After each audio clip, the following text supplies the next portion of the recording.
What the other thing to think about is when you're speaking, you do not want to be selling from the stage. Like that is a total no-no. So instead of just talking about a story, you also say, in our leadership program, we did blah, blah, blah, and you're telling the same story. So you're just planting seeds about what you do.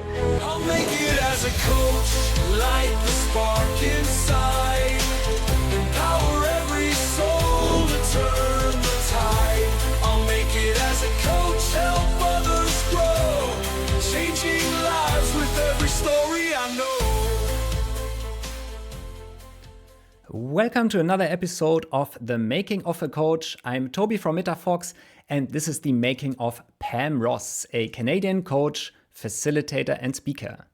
Pam is on the mission to make work awesome, and for her, awesome is not only a synonym for great, but also a fully packed acronym. And on this episode, we unpack what awesome actually means to Pam, and also her, I found, quite moving story why this is the most meaningful work that she could be doing. Pam also shares how she grew this from an in-house training role into a freelance job and finally into Blue Rebel Works, a small business with several freelance coaches that she's running today. I found it super fascinating how Pam leaned into her sweet spot and used her passion for one-on-one coffee meetings to grow her business. So let's get started. Just to get to know you a bit, I was wondering if you could briefly describe who is your typical client and what challenge do you usually help them with? Yes, our typical client has changed over the years, but now I would say they are either in a scale up, so they're not at the startup stage anymore. They are certainly scaling. So, they're 150 to maybe 2,000 employees, or they're going through a big change, a big cultural change, 1,000 employees, or they're going through a big change, a big cultural change. And usually these are companies that are hiring or promoting a lot of managers, either promoting from within or bringing them in from outside. And they are finding that they have managers who are excellent at the technical parts of the job, but not always thinking like leaders. And so we really help to shift them into thinking and choosing leadership every day. So basic foundational leadership skills and a lot of work on teaching managers to be coaches, to be honest. So it's a little bit, I love metaFox, but it's a little bit meta in that we are coaching, but we're also teaching managers to coach. And if I browse your website, your blog, your YouTube, I see a lot about making work awesome. Yeah. So your mission is to make work awesome. Mm-hmm. What makes work awesome? Yeah. So a couple of years ago, I actually created an acronym for awesome. So it is accountable. So people are able to take personal responsibility for their work. So that's the first A. The W is about whole self, where people feel like they belong and are valued and can be themselves at work. The E is empowered. So they feel free to use their personal strengths to do really great work. The S is safety with team. So this is about being safe to speak up, share ideas, challenge the status quo. O is about opportunities to learn, people receiving development and feedback, so they're growing. The M is for meaning and bringing that contribution to purpose and contribution to mission and knowing that you're making a difference in your role. And the E is about emotional resilience, the last E. So this involves a lot of the emotional intelligence skills that really help you to be resilient and adaptable. Yeah. So accountable, whole, empowered, safe opportunities to learn, meaningful, and emotionally resilient. Yes. Wow. And that basically also constitutes in a way that leadership development journey that you offer? Mm-hmm. Yes, so those are woven in through kind of everything that we are teaching. Can you take us into this program from a client perspective? How does that look like? Our program consists of monthly or biweekly live sessions with a facilitator, pre-work that they have to do where they get the content. So in our sessions, we're not lecturing at all. We're not teaching anything because they learn the content in the pre-work. When they come to the sessions, we're really facilitating discussions and practice of the skills that they are learning. At the end of sessions, they set a habit in our technology that tracks habits. So they are actually choosing a behavior to change and a new habit to practice. And that gets tracked in between each session. And then we also do peer coaching, where they also learn to coach each other. So they're developing that skill of a coach for themselves. And they're also solving real problems and building connection across the cohort. So there's many components of our program. They're pretty comprehensive. And over that course of 6 to 8 months, we are tracking the behavior change and the impact of that so that we can really have an impact on these leaders and ultimately make work awesome for them and their teams. Yeah. Yeah. Yeah, sounds quite impactful, like starting with that comparison of how do other people see me versus how do I see myself. Mhm. Having a cohort that is like made up of colleagues, I guess, allows you to work on super concrete, tangible, and non-hypothetical problems in a way. Yes. And then going out of these habits to stick. It sounds great. And I think before we unpack all of this a bit in more detail, let's leave the cliffhanger here and dive a bit into how you arrived at this journey. Because I think today you are at quite an impressive point from a coach perspective, like having built this organization, Blue Rebel Works, where you actually managed to acquire teams from entire companies to go with you on this journey. And I'm curious to learn, how did you arrive there? And to get started with this conversation, let's actually use our icebreaker.online tool. And there you will find 52 pictures to pick from. And my prompt is, which picture describes your journey as a coach? Oh, there's so many great photos here. I love this tool. We actually have used this tool in our sessions many times. I'm going to choose here we go. Yes. Awesome. And what I see here right now is a landscape with very colorful green grass and a circle sort of shape with is it a campfire in the middle and a sunset or sunrise in the back?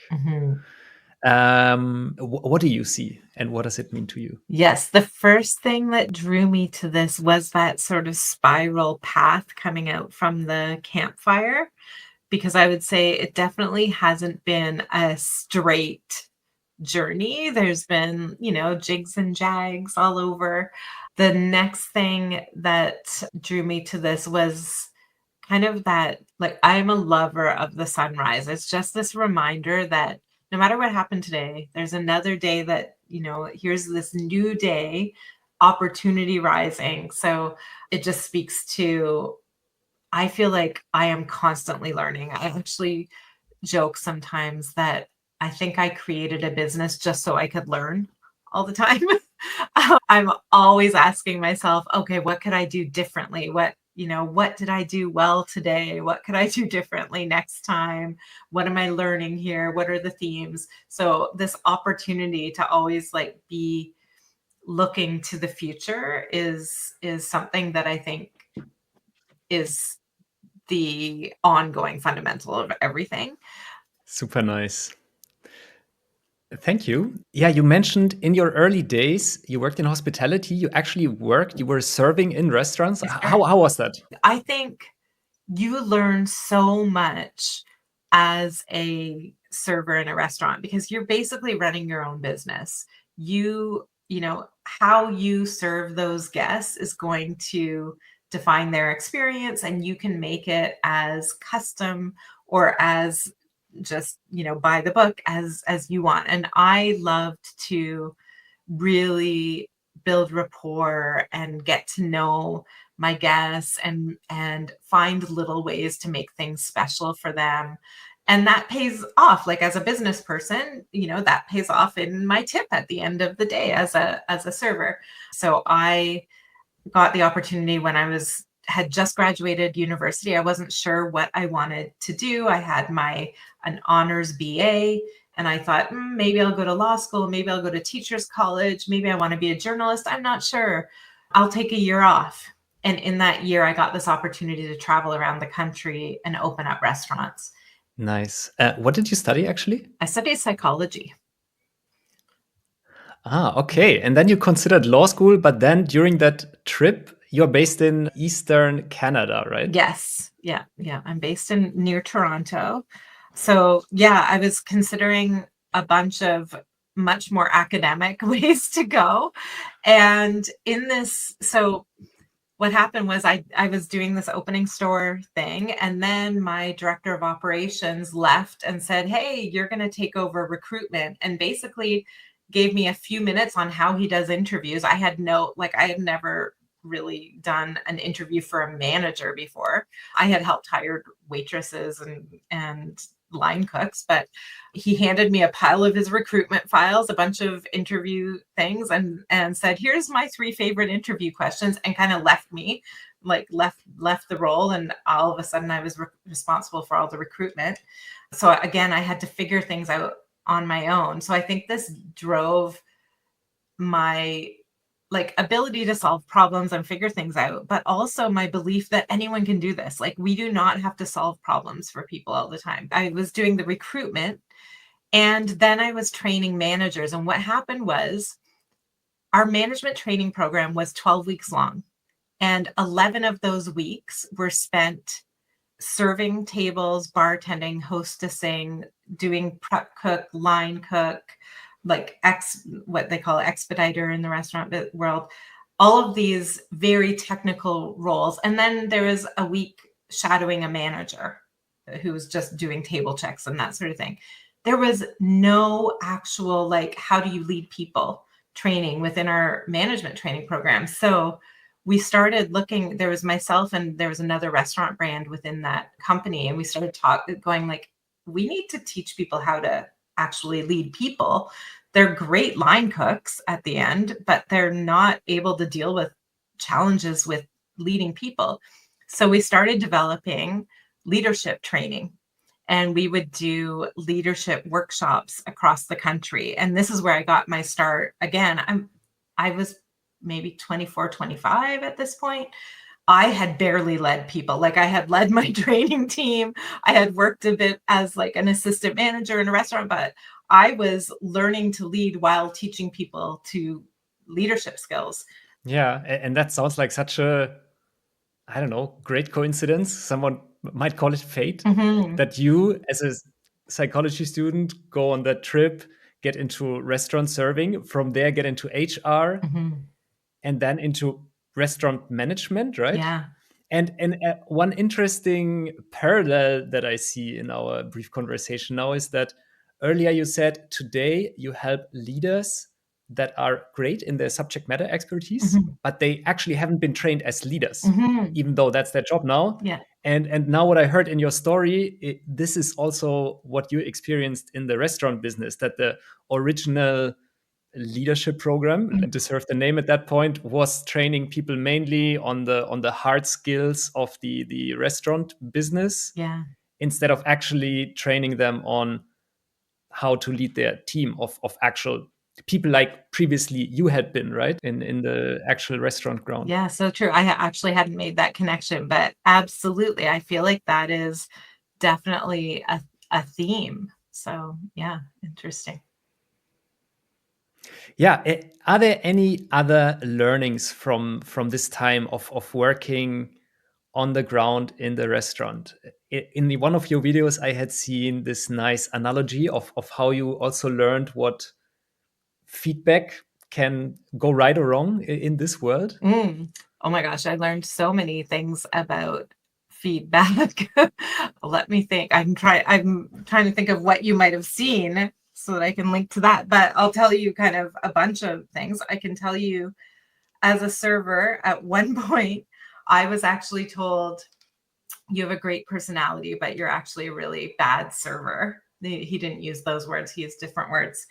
And my drive to prove that I could overcome that is probably what helped me get onto that training team. Like, I just became so focused on how can I be really great at this, and watching the really great servers and learning from them. So it was actually really bad feedback. That is not the way I would ever give anyone feedback, but it, like, for me, it like it touched something in me that drove me. I had been very nice in my feedback. I had not been direct and honest about what was the behavior and what was the impact of that behavior on the guest or on the work and on the team. And after giving a lot of nice feedback, I had to let the person go, and they were shocked. And my initial reaction was, how dare they be shocked? I've been giving them feedback all along. And it wasn't until, that night I'm going home and still pondering over, like, what could I have done better? What did I do wrong?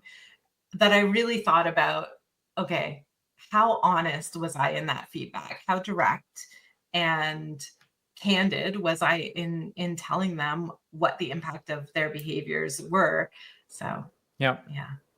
So your feedback was so nice in a way that it wasn't clear It was to not the clear. recipient. Yeah. And so they also couldn't really work with it, do something with it. Right. How are you supposed to change your behavior when you're just getting this really ambiguous feedback? And I think Brene Brown is the one who says clear is kind.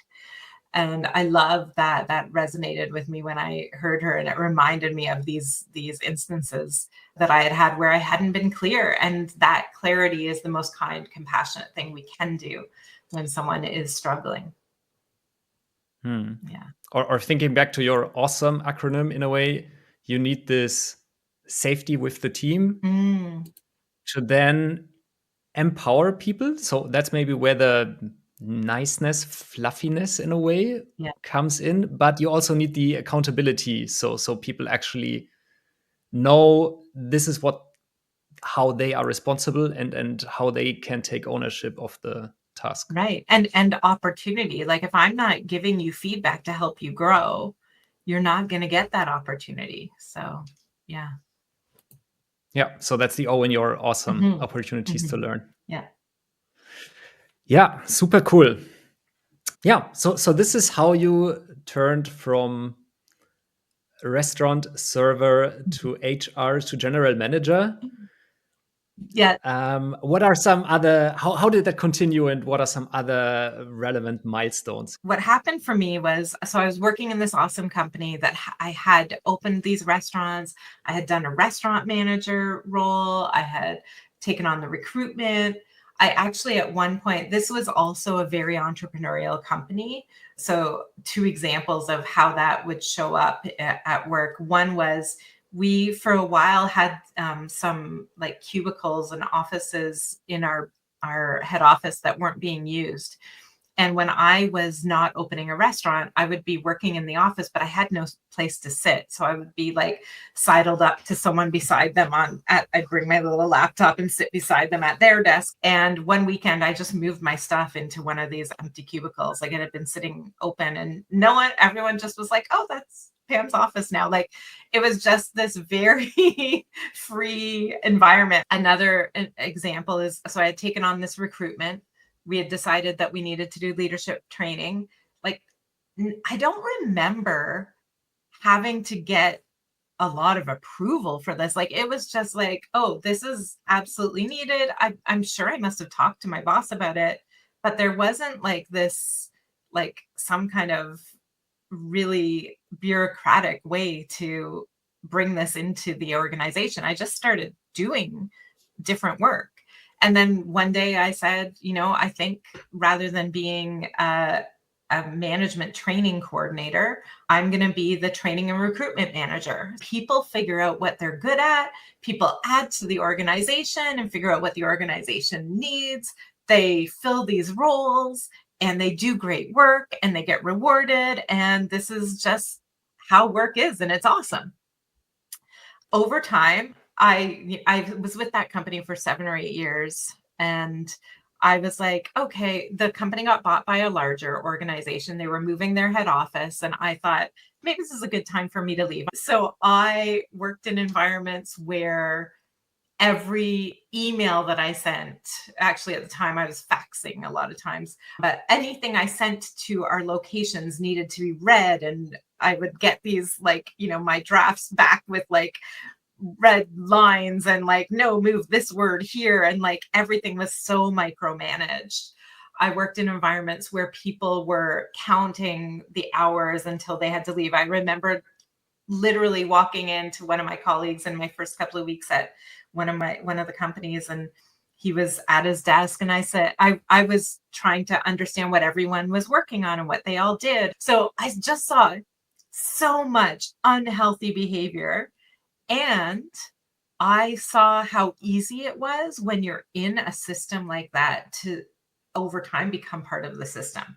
So I saw myself like, oh, it's 5 o'clock and I'm leaving my job, or I'm working in this environment and working weekends and holidays and all of that. So I found how much the system affects you and how important it is to watch out for those systems and bring in awesomeness into those systems, because it's so unhealthy. So I think that some of the turning points for me, my there's a turning point that involves 3 stories that are related. And it starts with when I was opening restaurants and I was traveling around Canada. So I would go for 6 weeks at a time. My uncle had brain cancer. He was my favorite uncle. And so I would come home from a store opening and have the weekend off and think, oh, I got to go and visit Uncle George. And I didn't a couple of times. And then when I got home finally, and I was like, okay, tomorrow for sure. So I got up that morning, getting ready to go visit Uncle George in the hospital, and he passed away before I could get there. So I had this realization, oh my gosh, I have to prioritize family. I have to explore other ways of working, because I think one of the things that happened, because I loved work so much, I had a friend at work who was also someone who loved work. So we would finish work and then be talking on the phones at 9 o'clock at night about what happened that day at work and what we were working on and what was going on. He contracted brain cancer. I did go visit him before he passed away. And he said to me, Pam, you need to bring more fun into your life. So these 2 moments happened earlier in my career. And then in 2010, I was working at an organization that was busy culture, stress, a lot of competitiveness, not a very healthy culture. We were terminating a lot of people. I came into work one day, had a particularly touchy termination to do that day. And at about 9:30 in the morning, I completely went deaf in my right ear. And at the time, I still went ahead and did the termination and worked all that day, got home late at night, was really dizzy from this hearing loss, developed vertigo, went to the multiple doctors, had multiple misdiagnoses, and they couldn't figure out what was wrong with me. They thought it was a brain tumor. So having had these 2 people close to me pass away from brain tumors, this was the final sort of defining moment for me, straw that broke the camel's back, or whatever you want to call it. So I am healthy, other than I am completely deaf in my right ear still. And that was the impetus for me quitting my job. I finally went, I cannot work in this kind of environment. I need to help change organizations to bring some of the awesomeness I had in my first role, along with the positive psychology I had learned, along with the mindfulness practices that I've learned, along with since then I've taken neuroscience classes as well. Yeah. Mhm. Yeah, thank you. That really helps to understand your why. And I think it's kind of two strings that I see here. On the one hand, this contrast of having at first this workplace where you created this accountability and empowerment for yourself, it Mhm. sounds like, and then also experience that this is not a given. That's not how every company works. So Yeah. experiencing that contrast. Yeah. And then on the other hand, yeah, the experience of what is if work and life, even though I don't like this dichotomy, Mhm. are in out of balance in a way, and your the awesomeness of work takes up too much of life, so other roles Right. fall short in a way. Right. I mean, we're all Yeah, gonna spend a interesting. lot of time at work. So if we can make that time awesome, that only helps us. Like, I just remember in that role, I was coming home from work exhausted every day. I was so entrenched in work, and it wasn't even positive. And just to get a bit more practical now and get to your journey as a coach, you had the psychology background from your studies. You had made yourself at the awesome job a training manager, so you knew how it is to design a training program. How did that translate then into this point, starting facilitation? Mhm. How was that? And coaching. So first was when I was working, one of the roles when I was having a lot of challenges with my boss and with some of the things that were happening within the culture of the team. And my CHRO was a certified coach, and she said, "Would you be interested in coaching with me, like in me being your coach?" And I said, "Sure, I'm open to it." I didn't really know what that meant. I thought I didn't, I was like, "We'll see." It was so helpful to me. Years later, I went back to the same company that had been the awesome company and had been bought by another company and now was a different company. And I actually came back to that company. None of the people I used to work with were there anymore. The last few of them got fired after I got hired within the first month of me being there. And they were changing everything. And I think I was taking it a little bit personally because I had helped build this company way back when. And I would go to my coach, this CHRO, and I would say, "I can't believe they're doing this. Like, why would they do this?" And I was totally in judgment all the time. And I remember one conversation, I can't remember exactly what she asked me, but it was something like, "I don't know, why are they doing this?" And I would say, like, "They don't care about anyone." And she said something like, "Is that true?" And I was like, "Yes, it's true." And she was like, "Okay." And then I was like, "Okay, you're saying it's not, you're saying I should question that, right?"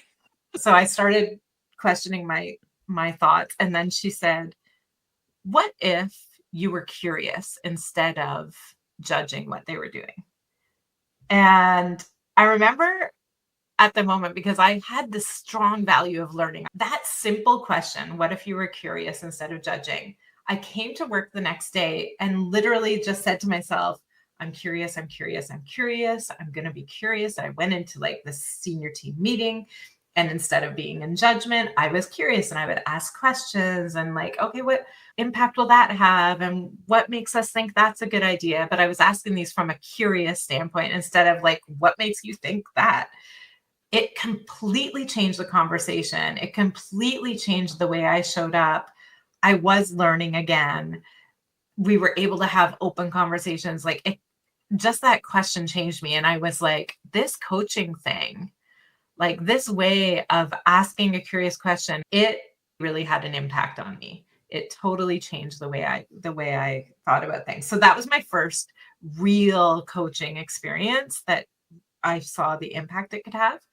When I started into my business, this was probably maybe a year later, I also hired a coach at that time, and she had a niche of differentiation. And she was also wonderful. So I think going through these coaching experiences on the receiving end as the coachee really helped me see the benefit of coaching when you've got a really great coach who really is bringing curiosity into those conversations and how impactful that was. So I did take some coaching training, the Coaches Training Institute, CTI. So I did take their first coaching fundamentals, and that changed the way I facilitated.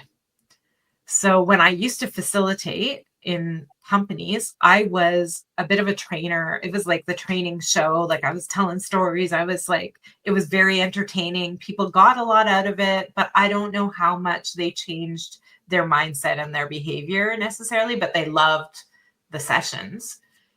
After coaching training, I became a facilitator, not a trainer. And so instead of being being on show, I was really getting curious in those sessions. And I could see, like, when people would say, "Whoa, you totally changed the way I thought about that." That, like, I felt that was so impactful and important for me that I started bringing that just more and more into what I do. So I say I'm not a coach. I do team coaching, and we can like explore that if you want. But as a facilitator, bringing that coaching style in just from those coaching experiences I had really, really made me a better facilitator and helped people to actually make change based on the sessions. Mm-hmm. So you started out as this sort of edutainer type of trainer, Great. and Yeah. then went into coaching. And was that in an employed role, or were you already freelancing at this This was stage? when I was freelancing. Yeah. When I was in the organization, it was a lot more like content driven. And yeah, I was in that organization. I think I also got my first taste of public speaking. So if we had a conference, I would often be like explaining the new concept or whatever. I would be a big part of that. So I found a skill in actual public speaking. But as a trainer or as a facilitator, that's not what you want to be. It to me is a different skill. You shouldn't be the one on stage. It really is about them. And when I saw how impactful thinking about it that way was, it really changed the way I thought about that. But yeah, that was after I started my business. Mm-hmm, mm-hmm. Yeah, let's go a bit into this point in the timeline when you started your business. How did you said, okay, you had this frustrating or this turning point in your workplace when you were too absorbed in your work and you saw you needed to make a change. That's when you started freelancing? So it was after the hearing loss, I started going Yeah. like, okay, I really need to change the way I'm working. I tried to do it within the organization I was at, and the system was so powerful. It was impossible for me to break myself out of it. In the past, now I had done some consulting on the side a couple of times in my past roles, especially in those ones where I was like, when's 5 o'clock hitting? And I wasn't that busy. I had a ton of energy to do great work and I wasn't making an impact. So I had done a few of these side gigs, and I loved getting in and learning that company and what they needed from their employees and what their culture was like. So I always thought like this would be great to do full time, to learn about other companies and then help them. Thought in my ear, in 5 years I'll do that, in 5 years I'll do that, in 5 years I'll do that, and 10 years go by. And so when I lost the hearing, I was like, okay, this is the time to just do it. I gave 4 weeks notice when I left my role. And within that 4 weeks, I reached out to 2 different former bosses of mine, actually former managers, and said, hey, thinking of starting my own business. What's the chance you'd need some help with some training? And at the time, I thought it would be guest service kind of training in the next little while. And I got 2 projects before I even finished my 4 weeks notice. So when I started my business, I didn't like spend the first year strategizing what the business was going to be, or like I was like in the work before I even started the business. I had these really busy projects. I was developing a whole new online learning for one. I was completely revamping the sales process for another one. So starting in a way as an organizational consultant, people and culture consultant, maybe? When I thought about like my tagline, it was, what did I call it? Like something like, it was like the guest experience and people operations, like integrating people operations and guest experience. So Mhm. I was I was taking this like kind of HR, like kind of umbrella approach, looking at like the areas of your culture, but with always the purpose was like designing a guest experience that worked. Yeah. And your first clients were former employers, so from your previous career network? Yes. And really focused also, when I hear guest experience, I guess that means restaurant and hospitality guest experience, right? So you really had this industry focus also. Yes, they were both retailers. So I also worked in retail during my time in the corporate world. They were both kind of countrywide retailers. And yeah, I really thought that would be my niche, is this retail business. At the same time, I was an early adopter of technology. So while I was working corporately, I was really active on Twitter at the time. Back then, Twitter was this place where we would have these chats about things we were super passionate about. So I would be up at night chatting about leadership, chatting about training and learning and development in these global Twitter chats, and it was amazing. And I started to really see some new things that people were doing with technology, and how these internal technologies were changing the way people are communicating in companies and that sort of thing. So this was eye-opening to me to hear what people were doing with technology. So as I was learning that, I actually partnered with someone on the other side of the country, on the west coast of Canada, and we held an HR conference focused on kind of the intersection of technology and HR. And it evolved into this, what we called the Reinvent Work Summit. So it was very much on new ways of working, using technology in new ways to connect and collaborate. Yeah, and what I also hear is that you seem to be very very much focused on making the business successful, focusing on how is their customer experience, how can we integrate technology to make things more efficient. So going way beyond your actual delivery in the training room, Mhm. and thinking about how can we make this organization successful. Yes. Yes, totally. That is so important to me, and I think this is from that ops background. Like, I had P&Ls to look at. I had numbers. I the impact on the business to me has always been important. So seeing that what we're doing actually changes things. I remember when I was working corporately, we didn't have like an enterprise system or anything. And I would take the restaurant P&Ls, so all the individual restaurant P&Ls. I would also take all of our learning program spreadsheets of like who had attended what workshops. I would take the guest experience scores. And I was trying to do my own correlation analysis of like, if we had restaurant managers who attended our learning, did that impact their guest scores? Like, I was doing all of this analysis with all these different spreadsheets. So that was my way of knowing we were having an impact by doing these training workshops. And usually there was definitely a correlation. So, but yeah, having the impact and knowing we were impacting the business has always been important. That's like the awesome part. That's why I say, like, it's not just about people being happy. That's part of it. We want people to bring their whole selves to work and to feel engaged and happy at work. Yeah.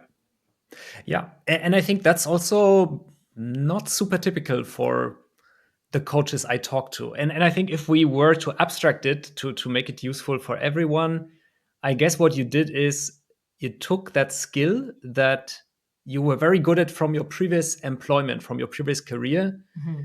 And you sort of took that into your career as a trainer and coach. Yeah, I guess so. Yeah. Okay, and to be a bit more like get out some hacks and things that worked and did not work. You said your very first clients were previous employers. How did you get your other first clients? Oh, I truly think it's by overserving and over delivering. Um, all of my business has pretty much been word of mouth. Actually, I will say there are a couple of things that I've done. That first coach that I hired when I started my own business, the differentiation one, also helped me figure out where do I show up best. And I will tell you where I don't show up best, and that is at a networking event. I hate walking into an event where there's all these strangers and they already know each other kind of, and I have to like try to wheedle my way into conversations. That is not my favorite thing. I Really? am skilled at speaking on a stage. I can do that and I love it and I feel energized when I do that. And I love one-to-one conversations like over coffee or nowadays over Zoom. And so when she helped me differentiate not only my business, she also helped me differentiate what was my kind of business development strategy. And it was 2 speaking engagements a month and 10 coffee meetings a week. It was a lot. I actually, after the first month, went to 6 coffee meetings a week because I could not keep up with that. And so by doing those meetings, I just kind of stayed in that public sphere. That first year, I also did 21 speaking engagements. I wish I could say there was a secret to me getting those speaking engagements, but it was literally all word of mouth too. My first one was one of our speakers for the conference that I was producing was supposed to speak at an HR event, and she had to back out at the last minute. And she said, you should talk to Pam Ross. She knows this stuff really well. She could speak. And so I did that speaking engagement, and then they started referring me to all of these other HR networks. And then those people referred me to other people. So I do believe there is something in writing down your goal and thinking about your goal that helped me to almost achieve that 24. I did 21 instead of 24 that year. But like I had written down like 2 a month, and I almost made that without like, it's not like I was marketing myself as a speaker at all. It was fully word of mouth. So if I could give you a hack, it is a lot of just like staying out there, meeting people. I was not selling anything. I was just going in curious, like, what are you working on? What's really exciting to you? Almost like a positive coaching experience for them, just like kind of walking through. I would give away tips, and like I was not trying to sell, but it just kept my name out there. And so people knew who I was. And then the third hack that I was using at the time was Twitter. And so I mentioned how I hate networking events. You have to go to them. Like you have to go to conferences and things if you want to be known. So I would use Twitter to get to know people before a conference. So I would, use the conference hashtag, who's going to this conference? Let's do a meetup at like 2:00 on the first day at this place. And so I would feel like I already knew all of these people going into these huge networking events with strangers. It wasn't strangers anymore. Yeah, it was sharing. And I think one that I also hear, and for you, it doesn't seem like a big deal, but I think the hack zero that you mentioned is knowing yourself and then working with that. So saying, okay, I don't love these networking events, but I have this tech, Twitter, social media bubble that I'm very engaged in and that I enjoy. And I enjoy these one-on-one conversations. So let me actually set up these coffee meetings. I think arriving at that conclusion is already great, because that really enables you to also be in for the marathon, and also running a marathon that you can sustain because you work in your sweet spot. In a way, you set the challenge in a way that it works for you. Right. Well, and it was a coach that helped me figure that out. I didn't have, like, I wasn't thinking about doing that. I just thought you had to do all these things. And it was her who helped me figure out where my niche should be. So yeah, I credit her. Michelle Sorregaroli.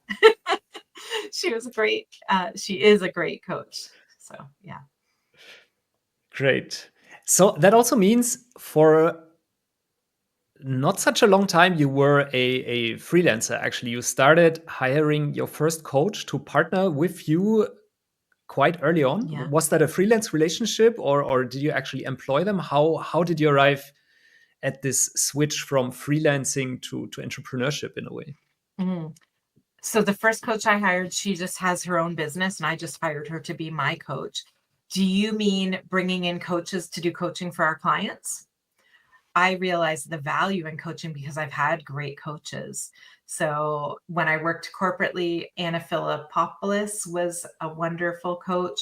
When I started my business, Michelle Sorregaroli, who has a business called Transformation Catalyst. I've also had a wonderful coach in Grace Churchill. I've worked with her multiple times over the years. She was a coach who helped me even know that there was something called team coaching, which is what I love to do because I love to look at the system that is causing behaviors. And that's what I learned in A.W.E.S.O.M.E, which is Organization and Relationship Systems Coaching. It was because I hired coaches to work with me personally that I saw the value of coaching and started bringing it into my business. When in my business, as I was doing these leadership development programs, we would include coaching in them, and I was doing the coaching. And I don't always love individual coaching. I don't love it unless I really feel a connection to the person that I'm coaching. There are great coaches that are able to build that no matter what. And because I was also teaching content to them in these programs, I would find myself flipping into advice giving far too often when I was doing individual coaching. I would love to get people who are really great at this and love this as their thing that they do. So very quickly, I would say, maybe 3 years into my business, I started bringing in other coaches to do the individual coaching sessions that were part of our programs. And it's great because they can do what they love. The participants are getting more value for sure. And they're getting this like totally external perspective because I'm seeing them in this cohort experience. So I already have like a bit of a judgment, unfortunately, or a bias as to how I'm seeing them. Whereas these coaches can come in and just be completely external. They're not attached to the outcomes of the program as much. So that was something I started doing very early and have worked with some great coaches as subcontractors. That means for also a long time, you were working without subcontractors and really focused on your, earlier I coined it edutainer, trainer sort of role. Yeah. And in this period, you were basically getting coaches for yourself that helped you bring your business forward, and that also helped you to realize the value of coaching as something that you can bring into your own business. Yes. Yeah. Great. You say a lot of clients come through your speaking gigs. And then you also said that those speaking gigs, you just do one and then word of mouth, you get another one. Okay, so it's just, again, being good at what you do generally. But what kind of, if we want to now steal that practice from you, like what kind of events is it that you speak at?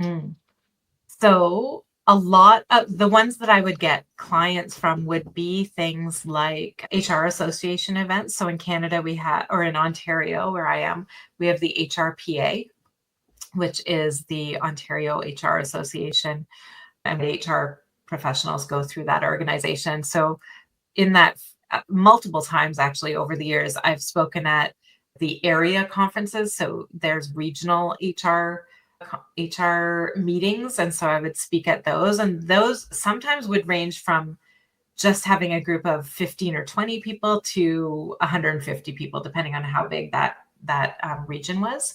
So I would speak at those. They also have the large annual HR summits. So I started speaking at those.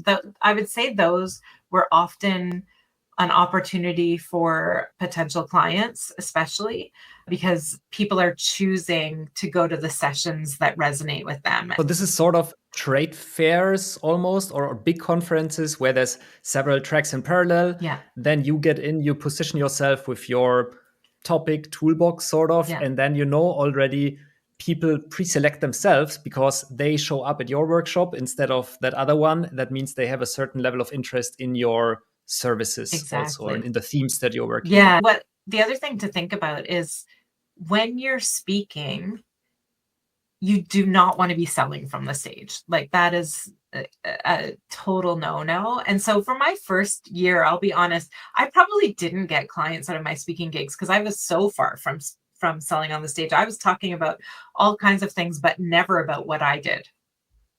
What I have learned is like small tweaks to how you're delivering the content. So instead of just talking about a story, you also say, in our leadership program, we did blah, blah, blah. And you're telling the same story. So you're just planting seeds about what you do. In that first year of speaking, I don't think anyone could have told you what I did. I was talking about reinventing work, but I don't reinvent work. I do leadership development and culture development. I'm not so you have to think about if you're looking to use speaking to get business. And I actually don't so much anymore. I get paid to speak, and that is the business a lot of times. So I don't worry about it as a business getter. But if you do want to use it as business development, you don't want to sell from the stage, but you do want to weave through some of the outcomes you've gotten. So weaving in what you do into your talks without trying to sell what you do, I think is a small strategy that anyone who's doing speaking to build business could do. Yeah. So there's three things that I hear in a way.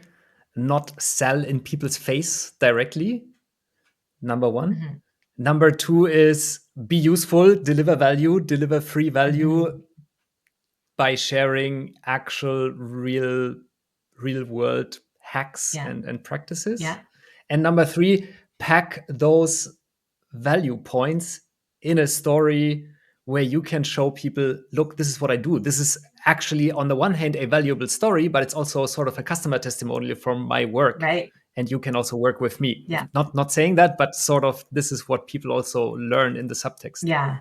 Yeah. I have had some wins in providing something for free at the end. Like I remember one time I did a HR tech talk. So I was talking about all kinds of technologies for HR, and I had a list of HR tech platforms and what they did and kind of like a comparison. And just drop your business card and we'll send you that. So there's ways to bring people into your email list by giving them something extra value at the end of your talk. How do you get people to attend your online events? So one of the things that I do every time I'm doing speaking is I send a video to the producer of the event of myself welcoming people and inviting them to attend my talk. So it's just an extra personal touch for people to kind of already feel like they have a sense of who I am and what I'm going to be talking about and why they would choose that. I think that is super helpful. Most of the speaking I have been doing lately has been internal to companies, though.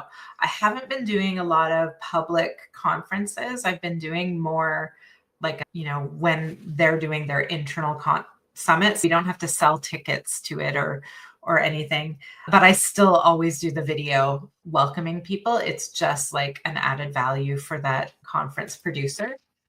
When I speak online, I very much engage people in the chat. So in a normal room, when you're in live, I will do some interactions with the audience, whether it's something simple, raise your hand if you've ever, whatever. So in the chat, I'll say like, type awesome if you want to make work awesome. And so you just see this flood of awesome coming through the chat, because as a speaker, you get a ton of energy from the room.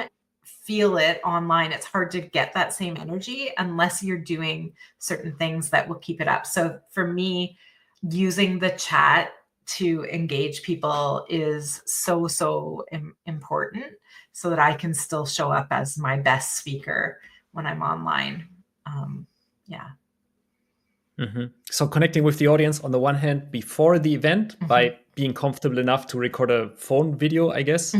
Yeah. Yourself. Yeah. Really simple. Like, no, I do add captions to it, but that's all. Like, it's nothing fancy, just a phone video. Hey, I'm really excited to be a part of your upcoming conference. I'll sometimes talk about my mission to improve people's lives by making work awesome.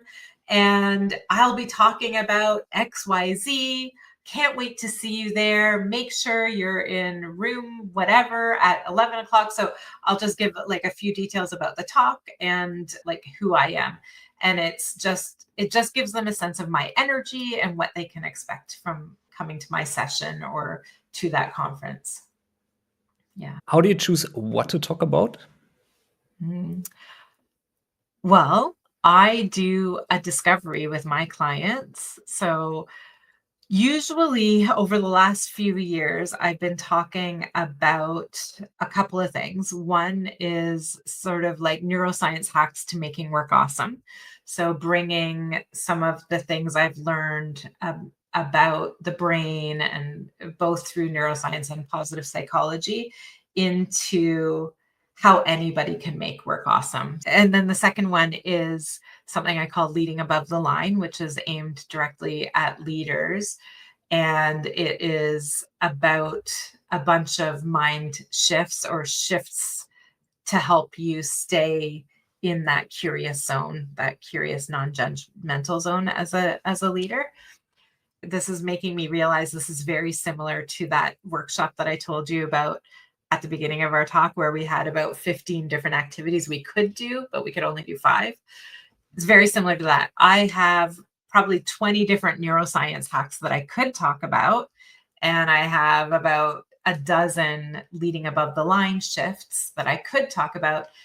And I have an interview with the event producer or certain stakeholders before I do any talk to find out, what do you really want people to get out of this talk?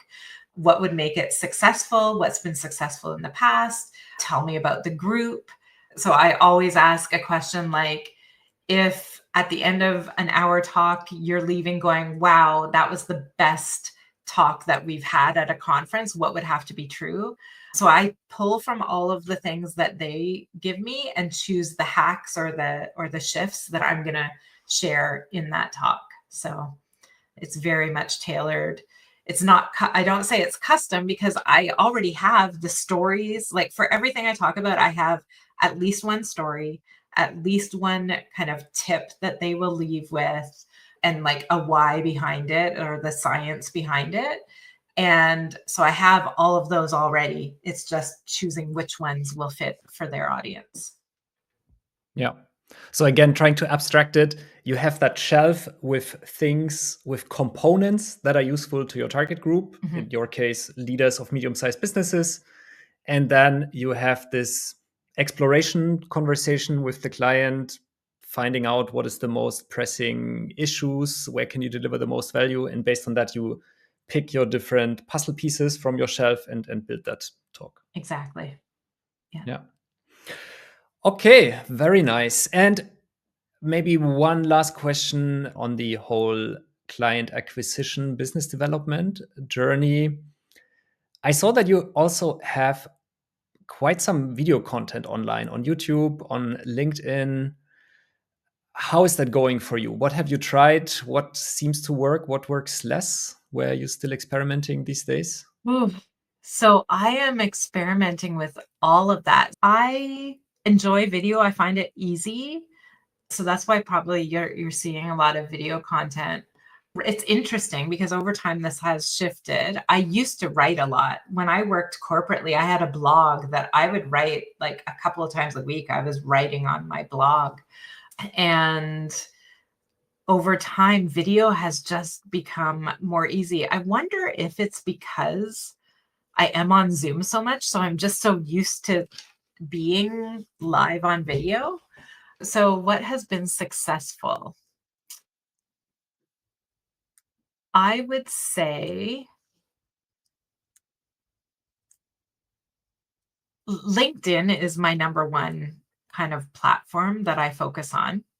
You might see, I think I still have it. I am like what LinkedIn calls a top voice on LinkedIn. And those are selected by LinkedIn, people who continuously share content of value on LinkedIn. And they have like selected these people. And as a member of that top voice community, I have access to a lot of LinkedIn training. And I do know that right now, LinkedIn is certainly focused on video. LinkedIn is the place that I tend to focus on when I'm going to be there. And video is something that's really resonating on LinkedIn. So what I find works is short videos. Like I try to keep it less than 2 minutes. Definitely having captions in there. Honestly, isn't necessary all the time. I just felt like it yesterday. But like I would say short, always with captions, because some people aren't going to listen to the audio. So they, make sure you can tell what you're talking about. Authentic. I tend to really tell genuine stories or like my personal perspective and add value. I do share a ton of free valuable stuff on LinkedIn. Like we have a free course right now that's a micro learning course on a feedback model that we teach, which is a coaching style feedback model. And we share like all of it on LinkedIn too. Like it's all just adding value. Just the other thing that I think is helpful on LinkedIn is commenting on other people's posts and really celebrating other people that are adding value on LinkedIn and engaging with them. It goes back to that whole, it's not always the Pam show. You got to make it everyone's show. That's a nice formula. Showing up, adding value, being yourself. Yeah. Cool. Thank you.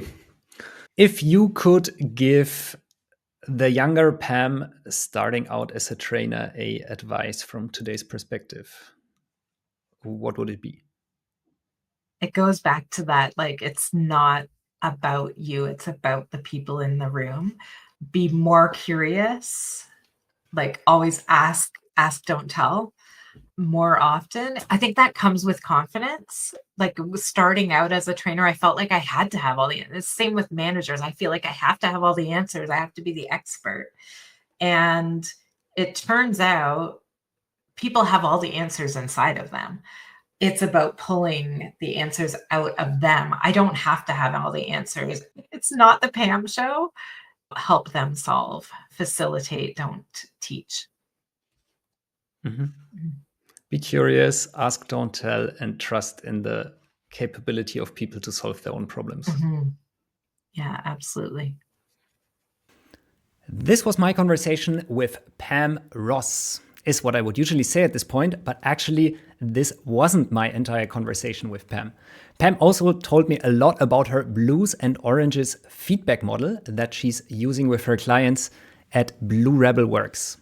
Pam even ran me through a small coaching demo with that feedback model, coaching me on my experience as a young podcast host.